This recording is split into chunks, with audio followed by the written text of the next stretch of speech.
Hello, my name is Sarah Chapman, and as I have studied and worked through assignments about our study of Pakistan, the thing that has stuck out to me the most was the problem Pakistan is facing because their people are illiterate. So I wanted to start off with what I mean in terms of literacy. So there are two important definitions, and so to be literate is the ability to read and write in your native language. So for us, we do this every day. I'm going to use our class as an example. Each week we are given case studies, articles, videos, topic presentations, the readings from the I Am Malala book. All of these things we are asked to read, to comprehend, and then to answer questions, to write opinions about specific topics, and converse with one another through writing.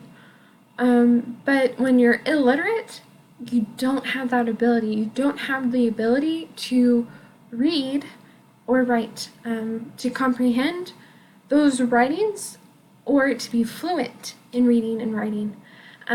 These individuals may know a few words here and there to help them get by, to get what they need, but it's not at a point where they are literate in their native language. And a study from 2012 reported the following: illiteracy is ruining lives and is linked with an array of poor life outcomes such as poverty, unemployment, social exclusion, crime, and long-term illness. I feel like all of these things are so interconnected that, in poverty, it's so common to find individuals who are illiterate, who are unemployed, and who find themselves excluded from social communities. Crime can sneak in because what else can they do? They need a way to provide for their families. They need a way to provide for their life. So where does Pakistan rank in literacy? So according to the World Atlas, the literacy rate in Pakistan is at 55%. Iran sits at 84%, Iraq 79%, India at 69%, and Afghanistan at 32%. So to me, this tells me that, there's a lot of room for growth within this entire area around Pakistan. While Pakistan isn't the lowest number, it's also not at the highest either. When you look at the literacy rate in China, the United States, the United Kingdom, France, other very well-developed countries, you're looking at 90% or better in literacy. So that explains to me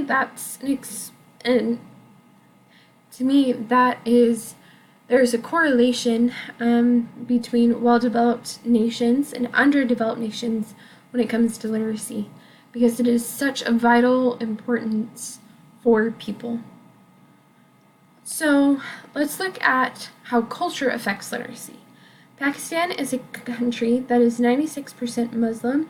So we've read from I Am Malala, many Islamists do not believe that women should be educated. Many of Malala's friends left her school because their families agreed that it would be better for their daughters to stay at home. Malala's mother did not learn to read and write until after she was married and had children. This problem within education is a cultural issue. When there is such a large portion of Islamic people within a country that is pushing for less education, this is going to impact the literacy rate, and it's going to impact the poverty rate. In a journal article written explaining the issues surrounding education in Pakistan and the challenges the people face because of illiteracy, quote, the lack of social demand for education is related to the fact that families and communities do not value formal education because, end quote, because many families and communities are not supporting the need for education, the few resources Pakistan has for education aren't being used. We can see the correlation between family support and education here in the United States. Students in low-income families have higher dropout rates because they do not have the support of their families. These students are counted upon to bring in a living or to care for others within the home. When they bring schoolwork to do at home, it falls low on the priority list. There are other things the family has deemed to be more appropriate. It's a matter of life. These students, they drop out because the responsibility falls upon them to care for those within their family who are younger than them, so they may have a better life. I also wanted to take a look at Islam and the Church of Jesus Christ of Latter-day Saints. So when it comes to education, it's interesting to look at the two to compare and contrast. There are a lot of similarities between the two. We both religions put a lot of weight and importance on spiritual knowledge. Islam, Muslims read and concentrate on the Quran and live by the Quran, and we also concentrate and read and dive into the Book of Mormon, the Doctrine and Covenants, the Old Testament and the New Testament. We have seminary for high school students. We meet every Sunday. Islam or Muslims go to mosque. They pray 5 times a day. There is a heavy weight put on our spiritual education. But when it comes to our secular education, things become different. Members of the Church of Jesus Christ of Latter-day Saints know that what education we gain in this life is what we bring with us to the next. Our leaders tell us to gain as much education as we can.